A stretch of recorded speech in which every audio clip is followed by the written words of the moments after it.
একটি শান্ত গ্রাম, পাখির ডাক, সুন্দর সকাল। এই গ্রামে থাকত ছোট্ট এক মেয়ে, নাম তার আমিনা। সে খুবই ভদ্র, দয়ালু এবং আল্লাভীরু ছিল। আমিনা স্কুলে যাচ্ছে। টিচার, সততা সবচেয়ে বড় গুণ, সবসময় সত্য কথা বলবে। আমিনা মনে মনে প্রতিজ্ঞা করল, আমি সবসময় সত্য বলবো, ইনশাআল্লাহ। স্কুল থেকে ফেরার পথে আমিনা রাস্তার পাশে একটি টাকা ভর্তি ব্যাগ পায়। আমিনা, এটা তো আমার না, কিন্তু অনেক টাকা, আমি কি করব? না, আল্লাহ সব দেখেন, আমি এটা নিতে পারি না। আমিনা ব্যাগটি নিয়ে মসজিদের ইমামের কাছে যায়। আমিনা, হুজুর, আমি এটা রাস্তা থেকে পেয়েছি, এটা আমার না। ইমাম, মাশা আল্লাহ, তুমি খুব সৎ মেয়ে, আল্লাহ তোমাকে ভালোবাসবেন। একজন বৃদ্ধ লোক কাঁদতে কাঁদতে আসছে। আমার সব টাকা হারিয়ে গেছে, এটা আমার চিকিৎসার টাকা ছিল। এই ব্যাগটা কি আপনার?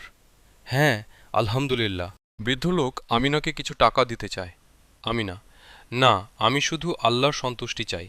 ওল্ড ম্যান, তুমি অনেক বড় কিছু পাবে, ইনশাআল্লাহ। সততা মানুষকে সম্মান দেয় এবং আল্লাহর কাছে প্রিয় করে তোলে। সত্যবাদী হও, আল্লাহ তোমার সাথে থাকবেন।